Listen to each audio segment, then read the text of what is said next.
சிறுகதை தொகுப்பை கல்லூரியினுடைய கணினித்துறை பேராசிரியர் ஐயா மரியாதைக்குரிய பன்னீர்செல்வம் ஐயா அவர்கள் வெளியிட நம்முடைய தாமுக சாரின் மாவட்ட செயலாளர் அருமை நண்பர் கலைக்கவன் அவர்கள் பெற்றுக்கொண்டு அடுத்ததாக அந்நூல் குறித்த மதிப்புரை அப்படி தொடருமாறு கேட்டுக்கொள்கிறோம். நன்றி.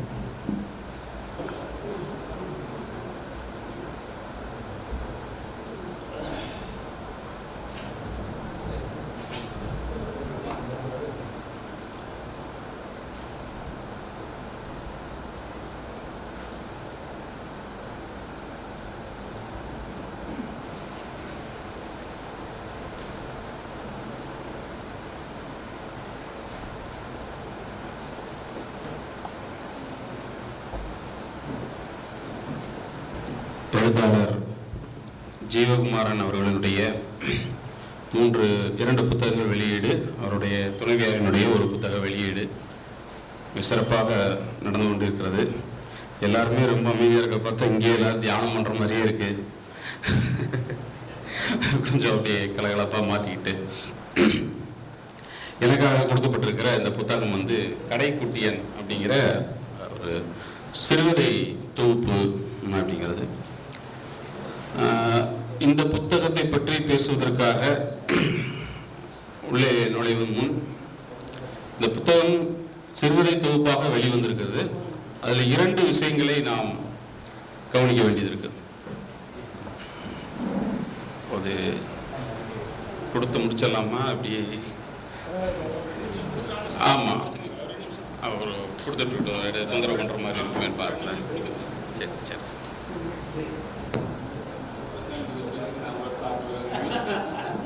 அப்படிங்கிறது ஒரு சிறுகதை தொகுப்பு என்றாலும் பொதுவாக இருக்கிற சிறுகதைக்கான இலக்கணங்களுக்குள் அகப்பட்டு இருக்கா அப்படின்னு சொல்லி பார்த்தோம் அப்படின்னா முழுவதும் அப்படியான சிறுகதையினுடைய வடிவத்திற்குள் அகப்பட்டு இருப்பதாக நாம் சொல்லிவிட முடியாது. அல்லது இந்த சிறுகதை முறையினை ஒரு புதிய வடிவமாக, புதிய சிறுகதையினுடைய வடிவமாக இனி மாற்றிக்கொள்வதற்கான வாய்ப்பையும் நம்ம ஏற்படுத்திக் கொள்ளலாம் அப்படிங்கிற ஒரு இடத்தை வச்சுதான் இந்த சிறுகதைகளை பார்க்க. அதில் குறிப்பாக 2 விஷயம் சொன்ன. சிறுகதைக்கான வடிவ அமைப்பு அப்படிங்கிறது. 2வது, சிறுகதை தொகுப்பினுடைய ஆரம்பத்திலேயே அவர் சொல்லியிருக்கிறார், இந்த சிறுகதைகள் எல்லாம் பெரும்பாலும் கனடாவில் உள்ள எஃப்எம் ஒரு பண்பலைக்கு எழுதப்பட்ட கதைகளாக கொடுத்திருக்கிறார். எனக்கும் தனிப்பட்ட முறையில் அப்படியான ஒரு அனுபவம் இருந்ததுங்கிற அடிப்படையில் இருந்துதான் இந்த கதைகளை நான் வாசிக்க தொடங்கினேன்.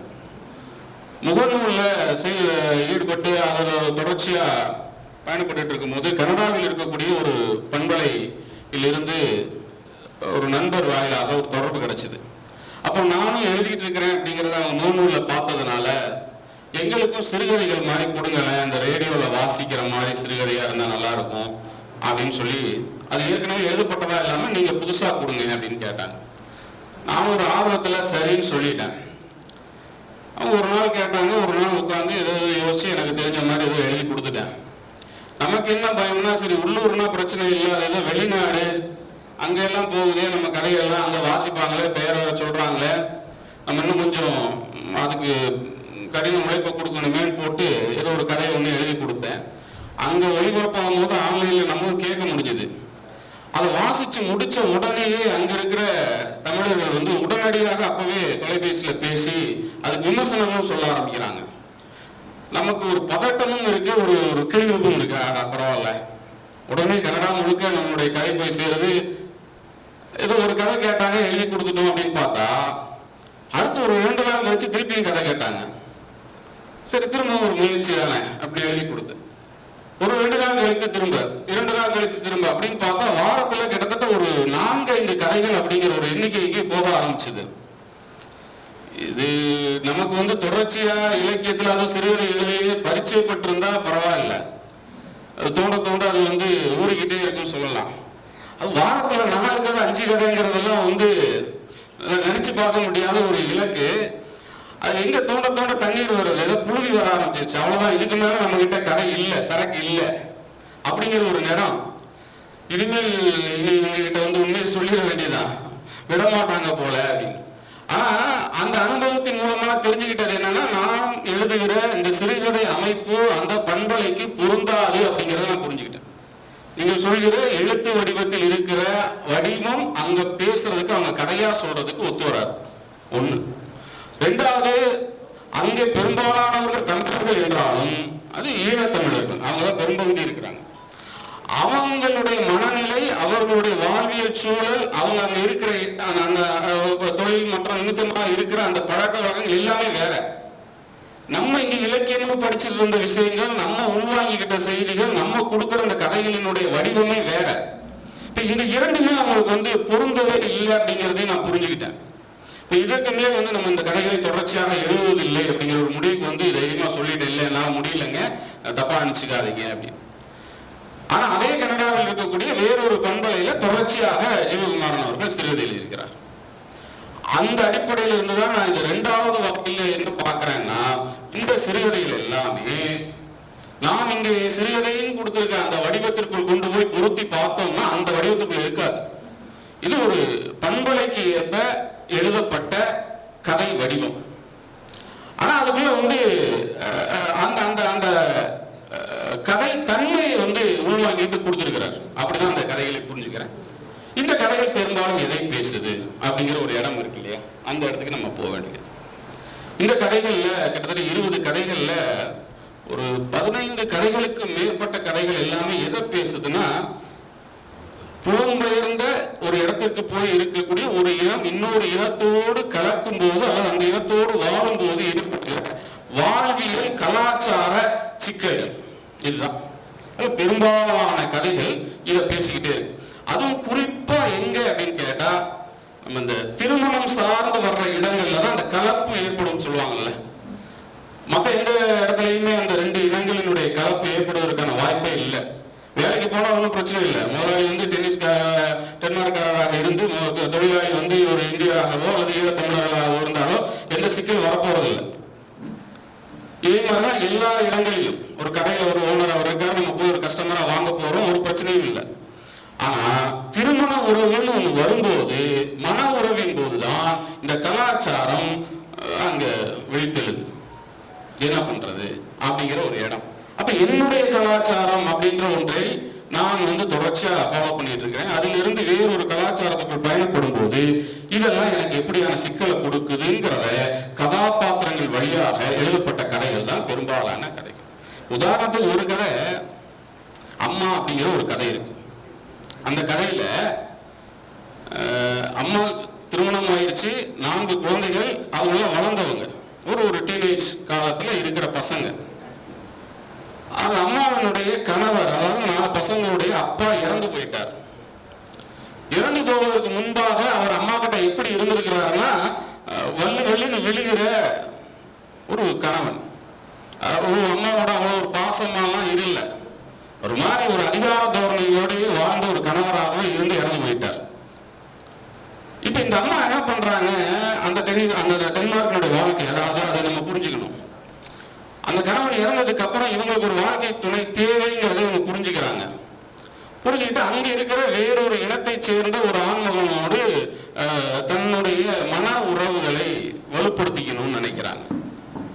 இப்ப அவங்க 2 பேரும் பழக ஆரம்பிக்கிறாங்க. இதுதான் அந்த கலாச்சாரம் கலக்கிற இடம் அப்படின்னு நம்ம பார்க்க வேண்டியது. இத அந்த ஈழத்தமிழர் அல்ல இந்திய கலாச்சாரத்தில் வளர்க்கப்பட்ட அந்த 4 குழந்தைகளும் தன்னுடைய அம்மா கணவன் இறந்ததுக்கு அப்புறம் இன்னொரு ஆணோடு ஒரு கடையில் உட்காந்து டீ சாப்பிட்டுட்டோ காபி சாப்பிட்டுக்கிட்டோ, இல்ல அந்த கணவன் ஒயின் சாப்பிட்டு இருக்கும்போது இந்த அம்மா ஏதாவது பலரசம் சாப்பிட்டுட்டோ உட்காந்துட்டு இருக்கிற ஒரு காட்சியை இந்த 4 குழந்தைகளும் பார்த்தா எப்படி இருக்கும்? நமக்கு என்ன தோணுமோ அதுதான் அந்த குழந்தைங்களுக்கு தோணுது. என்ன இவ எப்படி இருக்கிறா, இவ்வளவு மோசமானவளா இருக்கிறாளே அப்படிங்கிற அந்த கோபம்லாம் வரும்ல, அந்த அம்மாட்ட கேட்கவும் செய்யறாங்க. உள்ள நிறைய சம்பவங்கள் போகுது. நான் அந்த இடத்துக்காக வந்துட்டேன் கதைக்கோடைய பின்பகுதிக்கு. வீட்டுல அவங்க அம்மாட்ட கேட்கவும் செய்யறாங்க. இந்த கதை இப்படி முடியுது.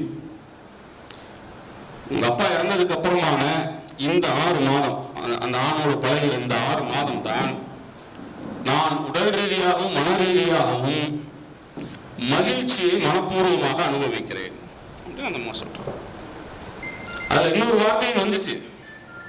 அவ்வளவு மகிழ்ச்சியானா நான் உங்க அப்பாவோட சேர்ந்து உங்களை நான் பெத்துக்கலன்னு நான் சொல்லணும்னு ஆசைப்படுறேன், எப்படி சொல்லுறது தெரியல அப்படின்னு அவங்க அம்மா மனசுக்குள்ளே வச்சுக்கிறாங்க அப்படிங்கிற ஒரு சொல்லிட்டு அவங்க திரும்ப சொல்றாங்க, வாழ போறது இந்த ஒரு வாழ்க்கை, இந்த வாழ்க்கையில் நான் என்னை ஏமாற்றிக் கொள்ள தயாராக இல்லை அப்படிங்கிற.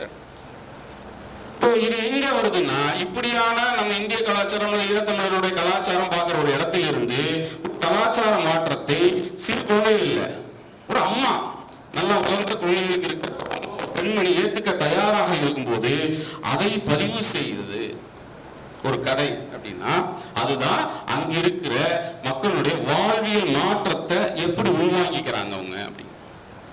இது ஒரு அம்மாவுக்கு சொல்றோம்னா அது அப்படியே ஒரு அடுத்த ஒரு கதை வருது. அந்த கதையில பாத்தீங்கன்னா இதே சிக்கல், அது 80களின் வசனம் மாதிரியே இருக்கு. எனக்கு ரேடியோவுக்காக எழுதணும்னா சில இடங்கள்ல அப்படி எழுதியும் ஆக வேண்டியது இருக்குது.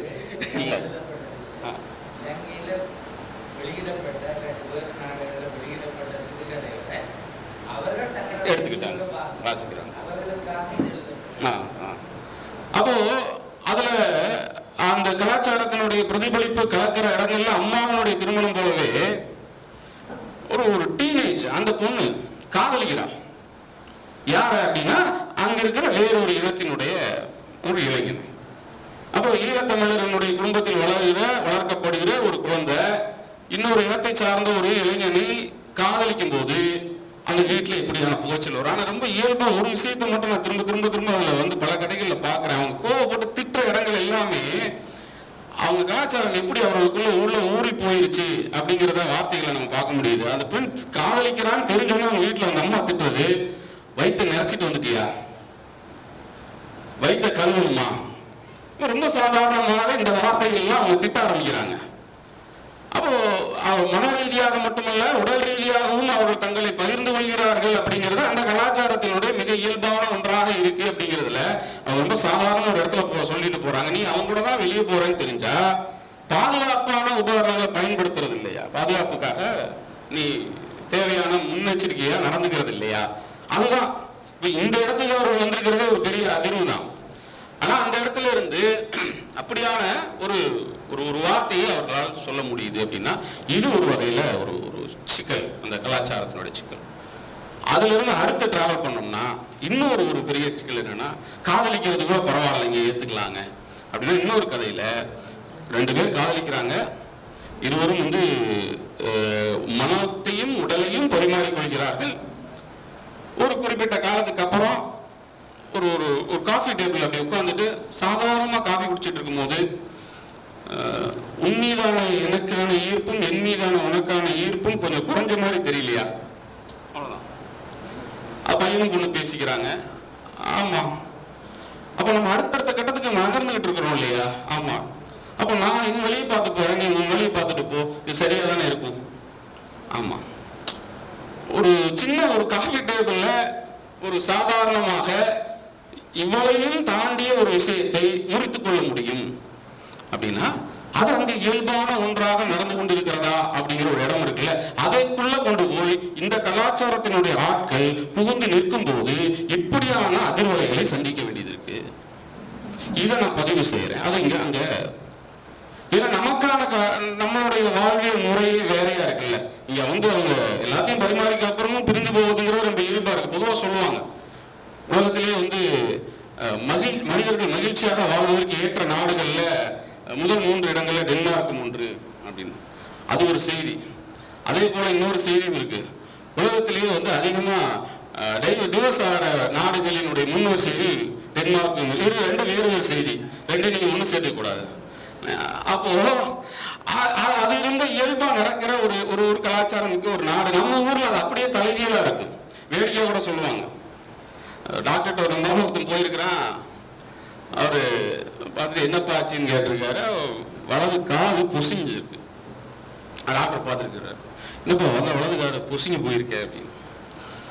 அதான் சொல்லிருக்கா, ஒன்றும் இல்லைங்க, நான் அயன் பண்ணிட்டு இருந்தேன், அந்த நேரம் பார்த்து என் மனைவி ஃபோன் பண்ணிட்டா, பதட்டத்திலையும் பயத்திலையும் அயன் பாக்ஸ் எடுத்து காதில் வச்சுட்டேன் டாக்டர்.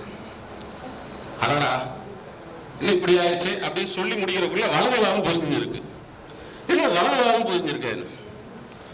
வேற ஒன்றும் இல்லை, அந்த ராஜேஷி திரும்பவும் ஃபோன் பண்ணிட்டா டாக்டர் அப்படின்னு. அப்போ நீ இங்க கலாச்சாரங்கிறது காது இரண்டு பொசுங்கினாலும் கணவனும் மனைவியும் வாழ்நாள் முழுக்க ஒன்றாக, அதாவது ஒரு இடத்துல ஒரு குறிப்பு சொல்லுவாரு, ஒரு கதையில போகும், 25 ஆண்டுகள் ஒரு நிறுவனத்துல நீங்க பணி செய்துட்டீங்கன்னா அந்த நிறுவனம் வந்து உங்களை கொண்டாடும். 100 ஆண்டுகள் அந்த ஊர்ல வாழ்ந்துட்டீங்கன்னா அந்த வாழ்வை வந்து அரசாங்கமே கொண்டாடும். இப்படி எல்லாம் சொல்லிட்டே இருக்கிறவரு ஒரு இடத்துல வந்து சொல்லுவாரு, 15 ஆண்டுகள் கணவன் மனைவி ஒன்றாக வாழ்ந்துட்டா அதையும் அந்த நாடு கொண்டாடிக்கும். ஏன்னா அதுக்கப்புறம் வாழ்வாங்களோ வாழ மாட்டாங்களா தெரியாது, ஒன்னா வாழ்வாங்களோ வாழ மாட்டாங்க. அப்படியான ஒரு தேசத்திற்குள்ள இப்படியான கலாச்சார மாற்றங்களை உள்ளெடுத்து கொண்டு போகிற போது ஏற்படுகிற நிகழ்வுகளை அவர் கதைகளாக கொடுக்கிறார். அப்படின்னா ஒரு கதை வந்து ரொம்ப வேடிக்கையா இருந்த ஒரு கதை, எனக்கு ரொம்ப கவிதை மாதிரியே இருந்தது அந்த கதை, அதனால அதை சொல்லலாம்னு நினைக்கிறேன். 96 படம் அதை வச்சு எழுதின கதை. 96 படம் பார்த்துருப்பீங்க எல்லாம். ஆரம்பிக்கிறதே இப்படிதான் ஆரம்பிக்கிறார், முடிக்கிறது அப்படிதான் முடிப்பார். இந்த படம் நான் பார்க்காமலே இருந்திருக்கலாம் அப்படின்னு ஆரம்பிக்கிறார் கதையை. ஆரம்பிச்சுட்டு அந்த படத்தை பார்த்ததுக்கு அப்புறம் அந்த கதாபாத்திரம் நமக்கு ஒரு காதலி இருந்தால அப்படின்னு ஒரு கற்பனைக்கு போக ஆரம்பிச்சு, ஈழத்தில் இருக்கும்போது இப்போ புலம்பெயர்ந்து வேறொரு நாட்டில் ஒரு நல்ல வேலையில் இருக்கிற ஒரு ஆள், நம்ம பள்ளி படிக்கிற காலத்தில் ஒரு பெண்ணை நம்மளும் காதலிச்சோமே, அவளை இப்போ தொட்டிருக்கோமே, முதல் முத்தம் கூட பரிமாறி இருக்க வாய்ப்பு இருக்கலாம். இப்படியான அந்த பரிசத்தோடு கொண்ட அந்த நினைவுகள் எல்லாம் அவருக்கு வர ஆரம்பிக்குது. அப்போ வீட்டில் வந்து சில நேரங்களில் மனைவியோட சண்டை போடும் போது சொல்லவும் செய்வார், அவளை கல்யாணம் பண்ணியிருந்தா அப்படின்னு சொல்லுவோம்ல, அது மாதிரி மனைவி பாதையை விட்டு ஓடி போயிருப்பா. இந்த மாதிரியான சம்பாஷணைகள் அப்படியெல்லாம் அவருக்கு அப்பப்போ அந்த 96 படம் பார்த்ததுக்கு அப்புறம் நினைவு. சும்மா இருந்தா பரவாயில்ல, அடுத்து என்ன ஆச்சுன்னா அந்த பொண்ணை தேடி கண்டுபிடிச்சா என்ன அப்படிங்கிற ஒரு இடம் வருது. அங்கதான் சிக்கல் வருது. ஆனா இன்றைக்கு சமூக வலைதளங்கள் எல்லாமே வந்து ரொம்ப இதா இருக்கிறதுனால தேடி கண்டுபிடிச்சிட முடியும்னு ஒரு துணிவு வந்து தேடுறாரு. கண்டுபிடிச்சிட்டார். அந்த பொண்ணு வந்து புலம்பெயர்ந்து வேறொரு நாட்டில் அல்லது அதே நாட்டில் ஒரு திருமணம் செய்து குழந்தை குட்டிகளோட சௌகரியமா இருக்கு. அந்த பெண்ணிட பேசணும், அது ஒரு படபடப்பு, ஒரு தயக்கம், தவிப்புலாம் இருக்கும்ல, இந்த பழைய நினைவுகள்ல இன்னும் அப்படியெல்லாம் இருக்காளா அப்படிலாம். அதெல்லாம் ஃபோன் பண்ணுறதுக்கான ஒரு நல்ல நாளை பார்த்து, ஞாயிற்றுக்கிழமை மாலைன்னா எல்லாரும் வீட்டில் இருப்பாங்களே அப்படின்னு சொல்லி அந்த நாள் பார்த்து ஃபோன் பண்ணுறாரு. அந்த வீட்டில் அந்த பெண்ணுடைய குழந்தைகள் எடுக்கிறாங்க. இந்த மாதிரி இவங்க பேசுகிறாங்களா யாருன்னு தெரியல அப்படின்னு சொல்லி ஃபோனை கொடுக்குறாங்க. அந்த அம்மா வாங்கி ரிசீவரை, இப்போ அந்த ஒரு செகண்டுக்குள்ள ஒரு தவிப்பு, படபடப்பு, இந்த பழைய காதெல்லாம் வந்துட்டு போகிற அந்த ஸ்பர்சங்கள்லாம் வந்துட்டு போகும்ல, அதெல்லாம் இருக்கு. எடுத்து ஃபோன் பண்ணி நான் தான் அப்படின்னு பழைய நினைவுகளில் சொல்கிறதுக்காக தன்னை அறிமுகப்படுத்துகிற முகமாக தன் பேரை சொல்லி இன்னார் அப்படிலாம் சொன்ன உடனே அந்த அம்மா ஓ சரி சரி சரி ஒரு ஞாபகம் வந்துச்சு, எப்படி இருக்க, எங்கே வேலை பார்க்குற, இப்படிலாம் ஆரம்பத்தில் கேட்கணும் இல்லையா. அந்த கேள்விலாம் கேட்டுட்டு இருக்கக்குள்ள அந்த வீட்டில் இருக்கிற அந்த குழந்தை வேறு ஏதாவது பேச ஆரம்பிச்சு விளையாட ஆரம்பிச்சு கூப்பிட்டோன்னே அந்த அம்மா வீட்டில் கூப்பிட்றாங்க, பசங்களாம் விளையாடுறாங்க, அப்புறம் பேசுகிறேன்னு. அடடா நம்ம நிறைய பேசணும்னு நினச்சோமே, பேச முடியாமல் போச்சு அப்படிங்கிற அந்த பாதி தவிப்போடே இன்னொரு நாள் பேசுவதற்கான வாய்ப்பு கிடைக்கும், நம்ம அதை உருவாக்கிக்கிட்டு நம்ம அந்த காதலினுடைய நினைவுகள் எல்லாம் பகிர்ந்துக்கலாம் அப்படின்னு நினச்சிட்டு திருப்பி ஒரு நாள் அதே மாதிரி ஃபோன் பண்ணுறார். அன்றைக்கு குழந்தைகள்லாம் வீட்டில் இல்லை. அந்த அம்மாவே ஃபோன் எடுக்கிறாங்க. அவருக்கு ரொம்ப சந்தோஷம். அப்படியே மெதுவாக கொஞ்சம் கொஞ்சமாக தன்னை பற்றி இப்போ இருக்கிற நினைவுகள்லாம் விட்டுட்டு அப்படியே ஈழத்துக்கு போகிறார். அந்த பள்ளி நாட்களை பற்றிலாம் அப்படியே பேசுகிறார். பேசிக்கிட்டே வந்து நம்ம காதலிச்சோம் அப்படின்னு சொல்ல ஆரம்பிச்சு முதல் முத்தங்களை பரிமாற்றி கொள்வது கூட அதுக்கான வார்த்தைகள் வேற போட்டிருக்காருன்னு வச்சுக்கோங்களேன். அது வரைக்கும் எல்லாம் பேசி அந்த அம்மாவோடைய நெருக்கமாக உடலும் மனதிலும் இருந்த நாட்களை ஞாபகப்படுத்தலாம் அப்படிங்கிற இடத்துக்கெல்லாம் வந்து எல்லாத்தையும் சொல்ற ஒரு மனப்பயிப்புகளோட. அந்த அம்மா ரொம்ப சிம்பிளா அந்த பக்கம் சொல்லுது, அப்படியா அப்படிலாம் அந்த மாதிரி எனக்கு ஞாபகமே இல்லையே, ஒரே வார்த்தையா சொல்லியா அப்படிங்கிற மாதிரி தான் ஒரு கடைசியா கதை எப்படி முடிக்கிறாச்சு, நான் 96 படம் பார்க்காமலே இருந்திருக்கலாம் அப்படின்னு. அப்போ அது ஒரு இயல்பான ஒரு கவிதை மாதிரியான ஒரு கதை போக்கில் அமைஞ்ச ஒரு கதை. அப்படின்னா வெறுமனே வந்து இப்படியான தன்மைகளோடு மட்டும் அல்லாது 2 விஷயங்களை நான் பேசி ஆகணும், பதிவு செஞ்சணும் அப்படிங்கிறக்க. ஒன்று, ஈழத்தமிழர்கள் ஏதிலிகளாக பல நாடுகளுக்கும் புலம்பெயர்கிறார்கள் அப்படிங்கிறவும் இந்தியாவிற்கும் வர்றாங்க. கேம்ப் அப்படிங்கிற வார்த்தையை பயன்படுத்துறாரு.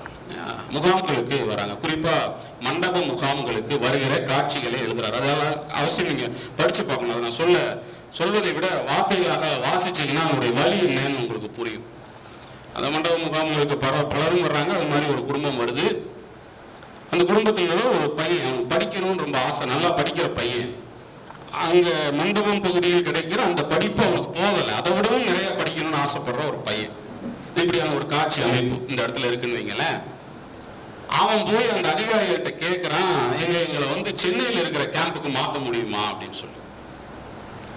அந்த அதிகாரிகள் கேட்கறாங்க, ஏன் நீ அங்க போகணும்னு ஆசைப்படுற அப்படின்னு. அந்த பையன் சொல்றான், இல்லை எனக்கு வந்து கம்ப்யூட்டர் படிக்கணும்னு ஆசை இருக்கு, மேற்படிப்பு படிக்கணும்னு ஆசைப்படுறேன், இங்க கிடைக்க மாட்டேங்குது, அங்கன்னா கிடைக்கும்ல அப்படின்னு சொல்ற ஒரு இடம். அதுக்கு அவர் சொல்ற பதில் இருக்குல்ல, அது வந்து ரொம்ப முக்கியமான ஒரு இடம். இப்போ 2 நாட்களுக்கு முன்பு சமூக வலைதளங்கள்லாம் பார்த்தீங்களான்னு தெரியல, உடனே வந்து கிராஸ் ஆகி போயிருச்சு. ஒரு திரையரங்கில் படம் பார்த்துட்டு இருக்கும்போது திடீர்னு ஒருத்தர் எந்திரிச்சு ஒரு கடவுளின் பெயரை சத்தமா சொல்லியிருக்கிறார். சொன்ன அடுத்த நிமிடம் அந்த திரையரங்குக்கு அத்தனை பேரும் கலைஞ்சு தெரிச்சு வெளியே ஓடிட்டாங்க. அதெல்லாம் செய்தி. போனதுக்கு அப்புறம் ஒரு 10 நிமிஷத்துல மோப்ப நாயுடனும் பாம்பு ஸ்குவாடுடனும் போலீஸ் அந்த திரையரங்குக்குள்ள வந்து முழுக்க சோதனையிடுறாங்க. இப்ப நான் எதை சொல்றேன்னு உங்களுக்கு புரிய வரும்னு நினைக்கிறேன். இப்போ எங்கேயோ நடக்கிற ஒரு சம்பவம் புது புத்தியில இது பொதுவான நிகழ்வு அப்படின்னு பதிய வைக்கப்பட்டிருக்கு இல்லையா, இத சம்பந்தப்பட்டவர்கள் கேட்கும் போது வழிகிற வழி இருக்குல்ல, அந்த வழியை அப்படியே கதையில் கடத்த முடியும்னா அந்த இடத்துலதான் நீ ஏன் சென்னைக்கு போறன்னு அந்த அதிகாரி கேட்கும் போது அந்த பையன் சொல்றான், நான் கணினி படிக்கணும்னு ஆசைப்படுறேன்னு சொன்ன போது அந்த அதிகாரி சொல்ற வார்த்தை இருக்குல்ல, அதுதான் பெரிய வழி. ஏன் இதுக்கு முன்னாடி பேட்டரியிலையும் ஒயர்லையும் பண்ணது பத்தாதா, இனி கம்ப்யூட்டரையும் வச்சு பண்ணணும்னு நினைக்கிறியா அப்படிங்கிற ஒரே ஒரு வார்த்தை இருக்குல்ல, முழுசா அந்த பையனுடைய மொத்த எதிர்காலத்தையும் குழி தோண்டி புதைக்கிற ஒற்றை நிகழ்வு. நம்ம ஒரு பக்கத்தில் இருந்து பார்க்கிறோம், அது இன்னொரு கோணத்தில் இருந்து பார்க்க வேண்டிய அவசியத்தை உணர்த்துகிற கதையாக பதிவு செய்கிற இடம் இருக்குல்ல, அது ரொம்ப முக்கியம் அப்படிங்கிறது தான் இந்த கதைகளின் வழியாக உணர வேண்டிய செய்தி. இதுல ஒன்னே ஒன்று, ஜீவகுமாரனாகிய நான் அப்படின்னு சொல்லி தொடங்கி கொண்டு போற அந்த இடம், அதை நான் விவாதத்துக்கு உட்படுத்துறேன், அப்படிதான் பார்க்கிறேன். நான் ஜீவகுமாரனாகிய இவர் அப்படின்னு நம்ம புரிஞ்சுக்கிறதை விடவும் டென்மார்க்கிற்கு புலம்பெயர்ந்து போன ஒரு ஈழத்தமிழர் அப்படி வச்சுக்கலாம். அங்க வேலை செய்யற ஒருத்தர், அங்கேயே இருக்கிற ஒரு டென்மார்க் குடியரசு வாசி அல்லது டென்மார்க் குடியுரிமைக்காரர், அந்த நாட்டிற்கு சொந்தக்காரர் ஒரு அம்மா ஒரு கேள்வி முன்வைக்குது. 20 வருஷம் நீங்க ஈழத்துல இருந்தீங்க, 40 வருஷம் நீங்க டென்மார்க்ல இருந்திருக்கிறீங்க, நீங்க ஈழத்துக்காரரா அல்லது டென்மார்க்காரரா? இந்த கேள்வி அவர் முன்னாடி வைக்கப்படுது. அவருக்கு தலைக்குள்ள இந்த கேள்வி இறங்குது.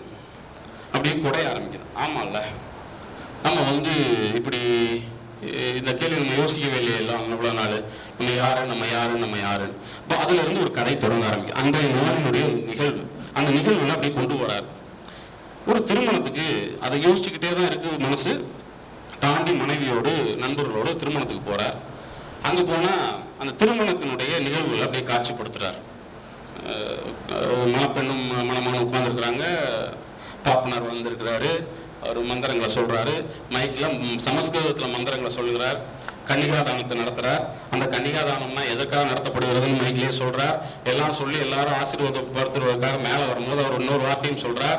என்ன வார்த்தைன்னா, இப்போ நான் இந்த மந்திரம்லாம் சொல்லி இவங்களை வந்து சிவபெருமானும் பார்வதியுமாக மாற்றி இருக்கிறேன், அதனால நீங்க மேல வரும்போது செருப்பெல்லாம் போட்டு வரக்கூடாது, கீழே வச்சுட்டு வந்திருக்கு, அது வந்து அவங்களுக்கு மரியாதையாக இருக்காது அப்படிங்கிறார். எல்லாரும் செருப்பு கீழே விட்டுட்டு வந்து ஆசீர்வாதம் செய்து விட்டு எல்லாம் போறாங்க. மைக்ல திரும்பவும் சொல்றாங்க, இரவு விருந்து இருக்கு, எல்லாரும் இருந்து சாப்பிட்டுட்டு போகணும். இப்ப இதுக்குள்ளெல்லாம் அவருக்கு வந்து குறைஞ்சிக்கிட்டே இருக்கு. நாம இந்த கலாச்சாரத்துக்குள்ள இருக்கிறோம், இந்த கலாச்சாரத்தில் இருக்கிற நாம் ஈழத்தமிழனா அல்லது டெனிஸ்காரனா, இப்ப இந்த குழப்பம் இருக்குல்ல. அப்ப எனக்கு இந்த பண்பாடு தானே, நான் வணங்குற கடவுள் இதுதானே, நான் அவனுடைய கடவுள் வேற, அவனுடைய சடங்குகள் வேற, எல்லாம் வேற வேற தானே. அப்ப என்னுடைய பண்பாடு என்னன்னு சொல்லிட்டே இருக்கும்போது மாலை நேரம் விருந்து ரெடியாகுது, சாப்பிட போலான்னு கூப்பிடுறாங்க. அதுக்கு முன்னாடி பணப்பெண்ணும் வர்றாங்க, நம்ம ஊர் ரிசப்ஷன் மாதிரி டான்ஸ் ஆடிட்டு வர்றாங்க, மேடையில் வந்து உட்கார்ந்துருக்கிறாங்க, ஒரு கேக் வைக்கப்படுகிறது. அதை எழுதுறாரு, இந்த முட்டையால் செய்யப்பட்ட கேக்கை பார்வதியும் சிவபெருமானும் வெட்ட போகிறார்கள். அவர் நண்பர் கூப்பிடுறாரு, சாப்பிட போலாம். இவருக்கு வெறுப்பாயிருது, என்னடா உனக்கு எந்த அப்ப அங்கேயும் கலாச்சார மாற்றம் நடந்துட்டு இருக்கு இல்லையா, அது மேல ஒரு கோபம் வந்து ஒரு வார்த்தை சொல்றாரு. என்ன சாப்பாடுன்னா மீன் இருக்கு, கனவா மீன் இருக்கு, கோழி இருக்கு, மாட்டு இறைச்சி இருக்கு, எல்லா பன்றி இறைச்சி இருக்கு, அத்தனையும் இருக்கு, சாப்பிட்டுட்டு போலாம் வாடான்னு கேட்கும்போது பார்வதியும் சிவபெருமானையும் சாப்பிட சொல்லு போ அப்படின்னு சொல்லி முடிக்கிறா. என்னுக்கான கலாச்சாரம் இது. இதைத்தான் நான் விவாதப்படுத்தணும் நினைக்கிறேன். அப்ப இதுக்கு விமர்சனம் இந்த புத்தகத்துல ஒவ்வொரு கதைக்கும் பின்னாடியே ஒரு கதைக்கான ஒரு பக்க விமர்சனமும் இருக்கு. விமர்சனத்தை பேராசிரியர் மணி அவர்கள் எழுதியிருக்கிறாங்க.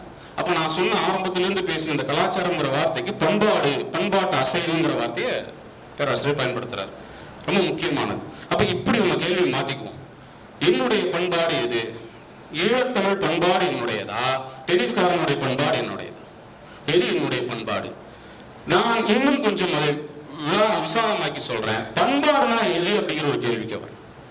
இங்க பலரும் வந்து என்னுடைய பண்பாடு இதுதான் சொல்ற அத்தனை பேருக்குமான பண்பாடுங்கிறது எப்படிப்பட்டதாக இருக்கு நான் உணர்கிறேன்னா, நமக்கு வசதியான ஒரு இடத்தில் நம்மை அமர வைக்கப்பட்டதையெல்லாம் நமக்கான பண்பாடாகவும் உயரிய பண்பாடாகவும் நம்ம மனதை ஏற்றுக்கணும். ஆனா உண்மையிலேயே அந்த நீங்க எதை நல்ல உயரிய உங்களுடைய பண்பாடு நினைக்கிறீங்களோ அந்த பண்பாட்டிற்கு ஒடுக்கப்பட்டு நசுக்கப்பட்டும் ஒரு தருவாங்கல்ல, அவன் நீங்க கேட்டு பாருங்க, இது உன் பண்பாடான்னு கேட்டு பாருங்க. அவன் சொல்ற பதில் என்னவா இருக்கும்? உண்மையில் உலகத்தில் எந்த பண்பாடு குறைந்தபட்ச சுயமரியாதை ஒரு மனிதனுக்கு கொடுக்கிறதோ அந்த பண்பாட்டை தன் பண்பாட்டாக ஏற்றுக்கொள்வதில் எந்த தயக்கமும் இருக்க போகிறதில்லை. ஏற்றுக்கொள்வது தவறும் இல்லை. நமக்கு அந்த கேள்வியை வரணுங்கிற அவசியமும் இல்லை அப்படின்னு நான் நினைக்கிறேன். இது இன்னும் வேறு மாதிரி புரிஞ்சுக்கணும் அப்படின்னா, பாரதிகிருஷ்ணன் வந்து சமீபத்தில் பேசின ஒரு பேச்சில் இருந்து எனக்கு அது புரிஞ்சு கொண்டு, ரஷ்யாவிற்கும் உக்ரைனுக்குமான போரை பத்தி சொல்லும் போது அவர் ஒரு காட்சிப்படுத்தி சொன்னார் ரொம்ப அழகா. உக்ரைனில் மிகப்பெரிய அளவில் சேதம் நடந்திருக்கு, கொண்டு போட்டான், ஒரு ஊரே அழிஞ்சு போயிருக்கு, எங்கு பார்த்தாலும் புழுதி இடிந்து போன கட்டடங்கள். ஒரு புகைப்பட கலைஞன் புகைப்படம் எடுத்துக்கிட்டே போறான். அங்க ஒரு சின்ன பையன் முகமெல்லாம் புழுதியோடு தலையெல்லாம் விரிஞ்சு ஒரு மாதிரி பதட்டத்துல நிக்கிறான். அவன்கிட்ட போட்டோ எடுக்கிறதுக்கு அவன் போறதுக்கு முன்னாடி அவன் பார்த்துட்டு போட்டோ எடுக்கிறதுக்கு முன்னாடி அவன் கேட்கிறான், எப்பா நீ ரஷ்யனா இருக்கிறையா உக்ரைனா இருக்கிறாயா அப்படின்னு கேட்கிறான். அவன் கதை அழறான். இவனுக்கு புரியல போல, நீட்டு கேள்வியை கொஞ்சம் மாத்தி கேட்கிறான். நீ கிறிஸ்தவனாக இருக்கிறாயா முஸ்லீமாக இருக்கிறாயா இஸ்லாமியனாக இருக்கிறாயா? அவன் அழுதுகிட்டே சொல்றான், நான் பசியோடு இருக்கிறேன். இப்போ இந்த கேள்வி அப்படியே கொண்டு வந்து இங்க பொருத்தி பாருங்களேன். நீங்க டென்னிஸ்காரனாக இருக்கிறாயா ஈழத்தமிழனாக இருக்கிறாயா? நீ கிறிஸ்தவனாக இருக்கிறாயா இந்துவாக இருக்கிறாயா? 40 வருடம் உயிரோடு இருந்திருக்கிறேன், அதுதான் நம்மளுடைய பதில். அப்போ இந்த 40 வருடம் உயிரோடு இருப்பதும் பண்பாடு என்பது பசியை அடக்குவதற்கு எவன் உதவி செய்கிறானோ, உயிரை காப்பதற்கு எவன் துணை நிற்கிறானோ அவனுடைய பண்பாடு உயர்ந்த பண்பாடு தான். அது எவன் பண்பாடா இருந்தாலும் ஏத்துக்கிறதுல எந்த தயக்கமும் இல்லை அப்படிங்கிறத இந்த கதையின் மூலமாக விவாதப்படுத்தணும்னா இந்த புத்தகம் மேலும் பல இடங்களுக்கு வீச்சோடு போய் சேருங்கிறத இந்த தருணத்தில் கூறிட்டு நன்றி பாராட்டி வரக்கூடிய நன்றி. இங்க வந்து அவங்க எல்லாத்தையும் பரிமாறிக்க அப்புறமும் பிரிந்து போவதுங்கிறது ரொம்ப இயல்பா இருக்கு. பொதுவாக சொல்லுவாங்க, உலகத்திலேயே வந்து மனிதர்கள் மகிழ்ச்சியாக வாழ்வதற்கு ஏற்ற நாடுகள்ல முதல் 3 இடங்கள்ல டென்மார்க்கும் ஒன்று அப்படின்னு. அது ஒரு செய்தி. அதே போல இன்னொரு செய்தியும் இருக்கு. உலகத்திலேயே வந்து அதிகமா டிவோர்ஸ் ஆகிற நாடுகளினுடைய முன்வரிசையில் டென்மார்க்கும் ரெண்டு வேறு செய்தி, ரெண்டு நீங்க ஒண்ணு சேர்க்க கூடாது. அப்போ அது ரொம்ப இயல்பா நடக்கிற ஒரு கலாச்சாரம் மிக்க ஒரு நாடு. நம்ம ஊர்ல அது அப்படியே தலைகீழா இருக்கு. வேடிக்கையா கூட சொல்லுவாங்க, டாக்டர்கிட்ட ஒரு மருத்துவம் போயிருக்கிறான், அவரு பார்த்துட்டு என்னப்பா ஆச்சுன்னு கேட்டிருக்காரு. வலது காது பொசிஞ்சு இருக்கு. டாக்டர் பார்த்துருக்கிறாரு, என்னப்பா வலது காது பொசிஞ்சு போயிருக்கேன் அப்படின்னு. அதான் சொல்லியிருக்கா, ஒன்றும் இல்லைங்க, நான் அயன் பண்ணிட்டு இருந்தேன், அந்த நேரம் பார்த்து என் மனைவி ஃபோன் பண்ணிட்டா, பதட்டத்திலையும் பயத்திலையும் அயன் பாக்ஸ் எடுத்து காதில் வச்சுட்டேன் டாக்டர். அடடா இன்னும் இப்படி ஆயிடுச்சு அப்படின்னு சொல்லி முடிக்கிறக்குள்ள வலதுகாலம் பொசிஞ்சு இருக்கு.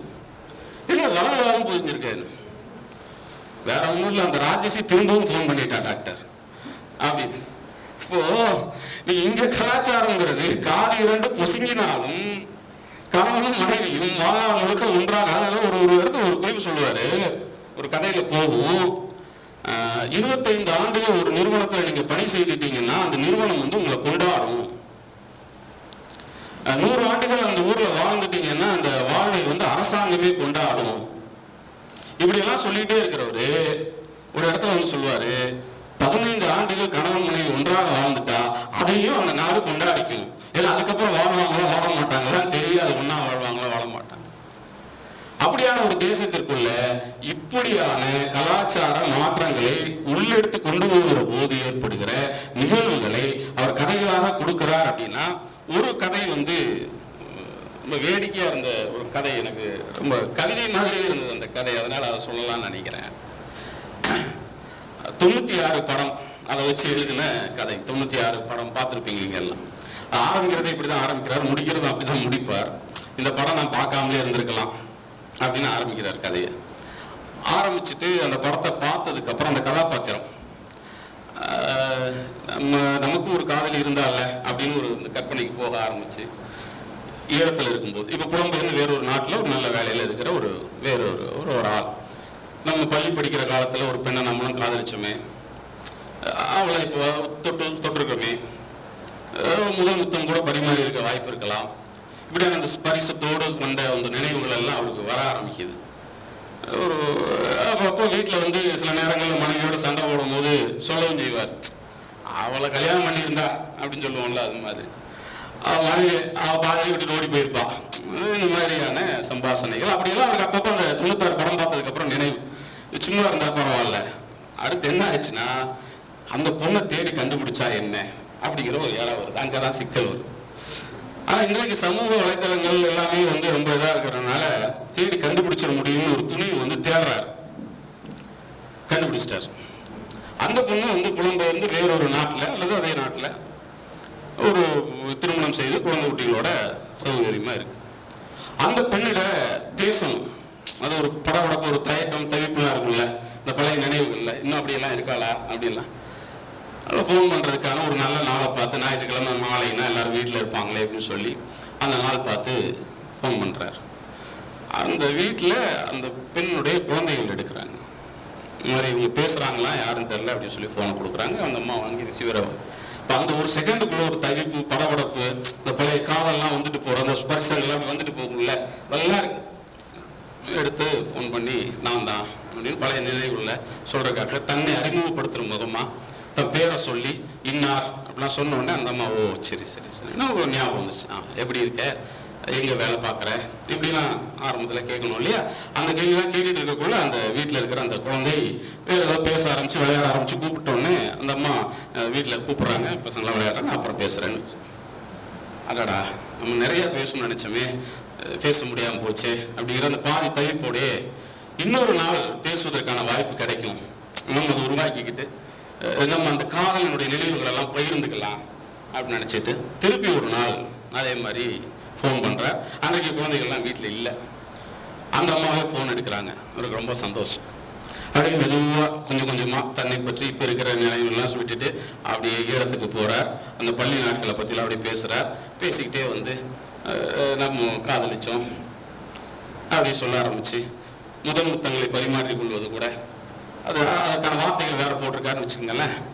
அது வரைக்கும் எல்லாம் பேசி அந்த அம்மாவோடைய நெருக்கமாக உடலும் மனதிலும் இருந்த நாட்களை ஞாபகப்படுத்தலாம் அப்படிங்கிற இடத்துக்கெல்லாம் வந்து எல்லாத்தையும் சொல்ற ஒரு மனத்தைப்புகளோட.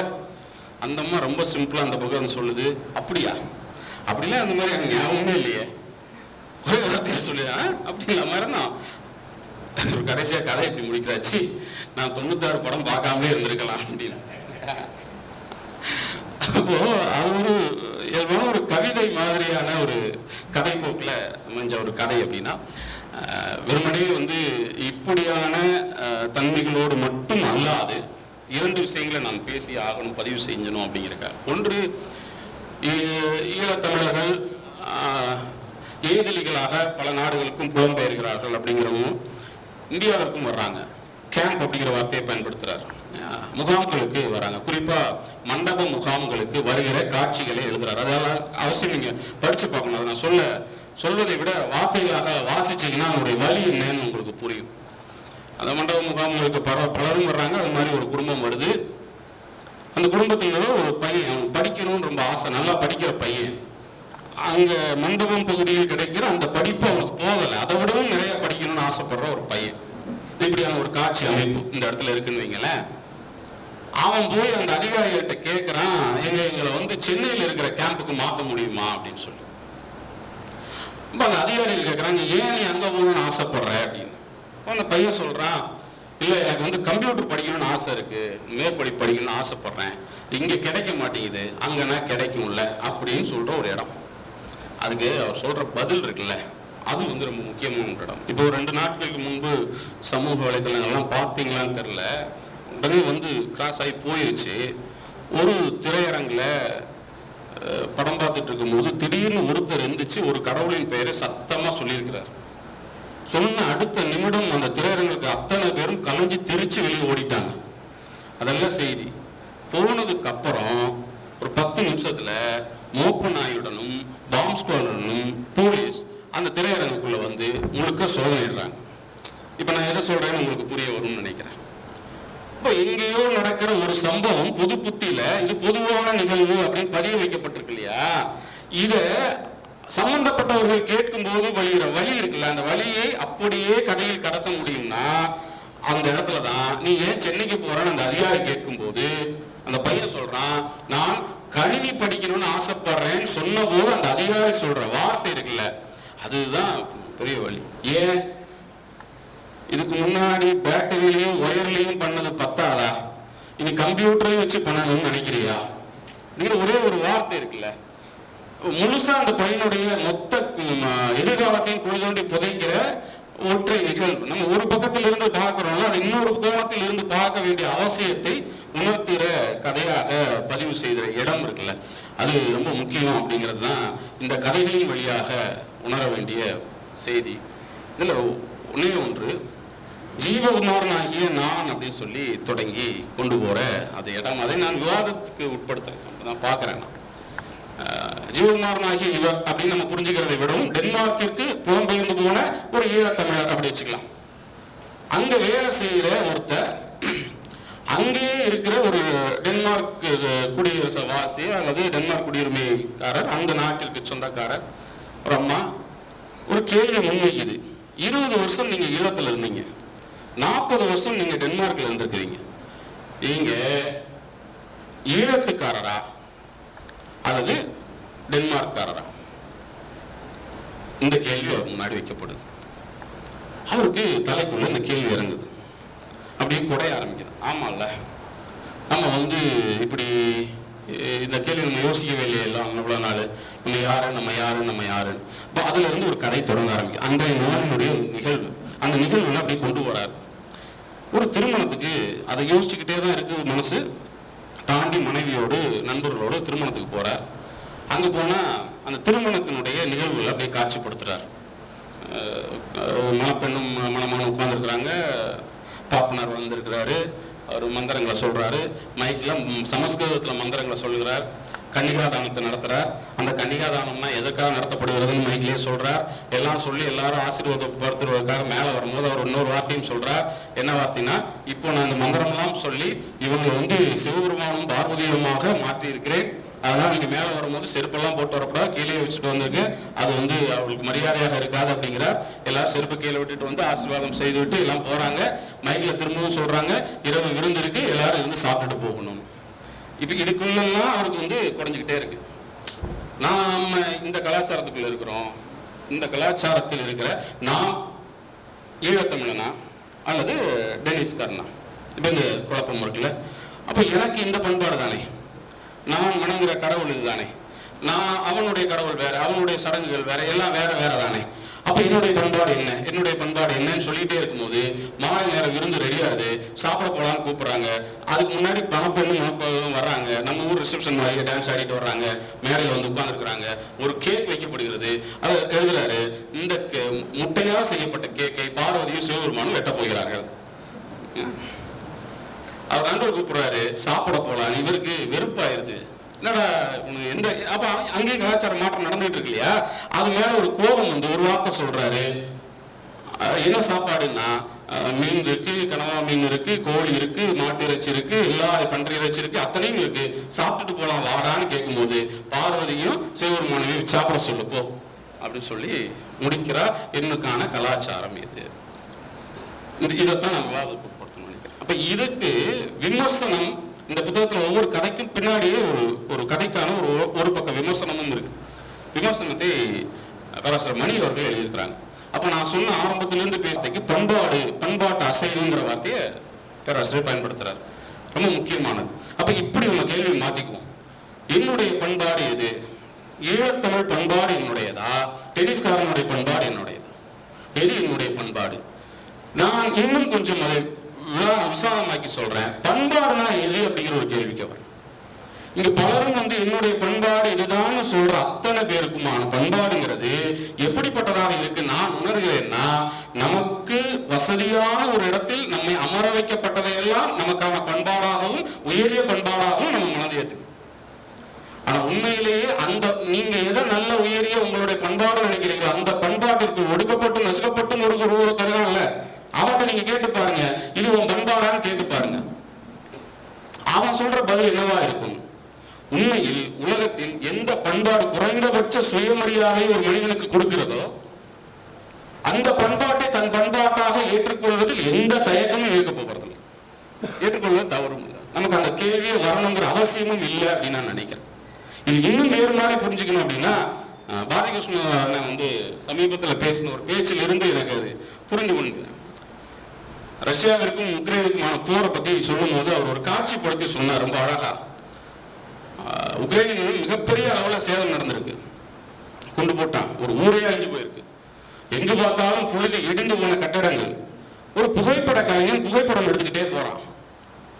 அங்க ஒரு சின்ன பையன் முகமெல்லாம் புழுதியோடு தலையெல்லாம் விரிஞ்சு ஒரு மாதிரி பதட்டத்துல நிக்கிறான். அவன்கிட்ட போட்டோ எடுக்கிறதுக்கு அவன் போறதுக்கு முன்னாடி அவன் பார்த்துட்டு போட்டோ எடுக்கிறதுக்கு முன்னாடி அவன் கேட்கிறான், எப்பா நீ ரஷ்யனா இருக்கிறையா உக்ரைனா இருக்கிறாயா அப்படின்னு கேட்கிறான்.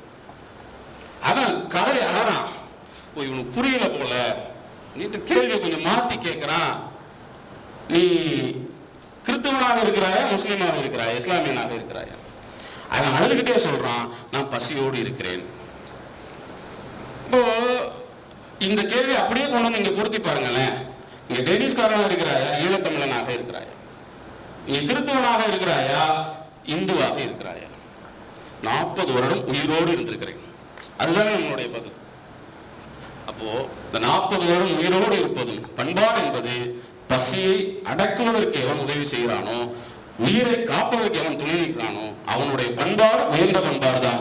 அது எவன் பண்பாடா இருந்தாலும் ஏற்றுக்கிறது எந்த தயக்கமும் இல்லை அப்படிங்கிறத இந்த கதையின் மூலமாக விவாதப்படுத்தணும்னா இந்த புத்தகம் மேலும் பல இடங்களுக்கு வீச்சோடு போய் சேருங்கிறத இந்த தருணத்தில் கூறிட்டு நன்றி பாராட்டி வர முடியும். நன்றி.